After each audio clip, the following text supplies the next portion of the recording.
Bedeni yepiş, meyli er kishi bo'lsin yoki ayol kishi bo'lsin, musulmon bo'lsin yoki kafir bo'lsin, har bir insonning tug'ma tabiatida bo'ladigan tabiiy axloq va madaniyatning ifodasi. Chunki kiyim-kechak insonni madaniyatsiz insonlardan va hayvonlardan farqlantirib turadigan alomatlarning biri.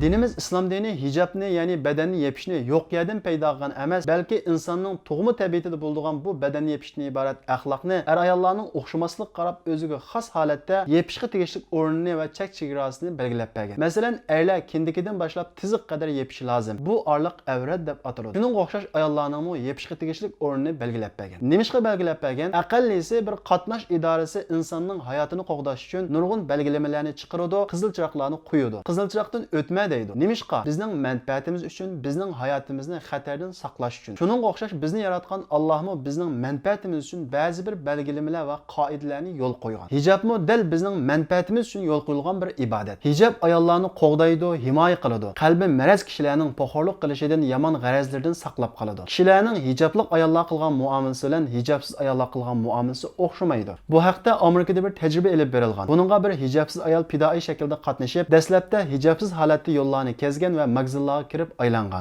So many. I say when we were going, it was like in every step they were doing an act, like talking or expressing their faces, and with the cars. There were so many, like in the first, and I was feeling not comfortable. In the second, when we were going, it was the balance. I didn't want it attention, but I was in the first dress and they say to me hello. Why with the second didn't say hello? That's the point. I was the same person. Ba'zi kishilar hijobli ayollarni ba'zida boshqalarning poxorlik qilishiga uchraydi deyishi mumkin. Bu to'g'ri. Jamiyatimizda hijobli ayollarga poxorlik qiladigan yomon g'arazli qalbi maraz kishilar yo'q emas. Ammo ayol kishi qancha ochiq yursa, boshqalarning poxorlik qilishiga uchrash nisbati shuncha yuqori bo'ladi. Badanni qancha yapsa, poxorlik qilishga uchrash nisbati shuncha tuvan bo'ladi. Bu nuqta Qur'on Karimda nihoyat aniq yuritilgan. Alloh taolo Qur'on Karimda: "Ey payg'ambar, ayollaringga, qizlaringga va mu'minlarning ayollariga aytqinki, badallarini purkanchi bilan o'rib olsin. Bunda qilganda ularning hur ekanligi oson tuniladi-da, boshqalar ularga chaqilmaydi" deydi. Mayli biz qaysi jamiyat yashamayli, o'zimizning e'tiqodi va o'zimizning e'tiqodining namoyandasi bo'lgan hijob bilan yashagan vaqtimizda boshqalarning hurmatiga erishamiz. Chunki o'zining e'tiqodini hurmat qilgan odamni boshqalar hurmatlaydi. Hijob musulmon ayolning alomati. Buni g'ayri dindagilarmi yaxshi biladi. Masalan, Yangi Zelandiyadagi masjid qirg'inchiligida Yangi Zelandiya raisi musulmonlarga hissdoshlik qilish uchun nima ish qildi? Beshiga hijob artdi. Demak, musulmon ayolga nisbatan hijob uning e'tiqodining namoyandasi va belgisi.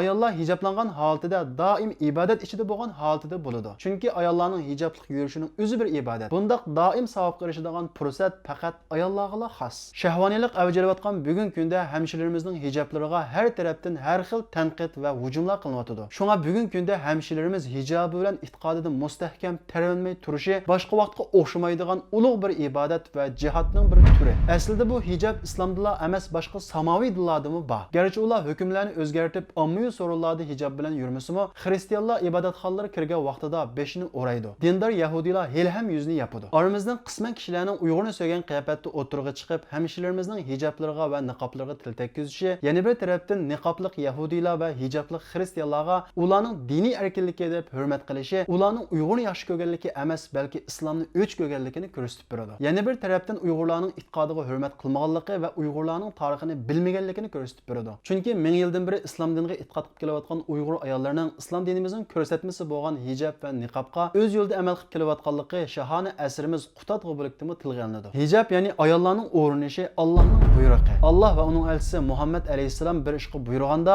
o'zini musulmon deb o'ylagan har bir odamning ixtiyorligi bo'lmaydi. Alloh taolo Sura Ahzobning 36-oyatida Alloh va uning payg'ambari bir ishga hukm chiqargan chaqda har ayol mu'minlarning o'z ishida ixtiyorligi bo'lmaydi deydi. Ya ukhtana billahi la yughwiki zash-shaytani innal hijaba faridatun min rabbina al-mannani inna sami'na ukhtana qawlan ujab قالوا كلاما لا يسر عن الحجاب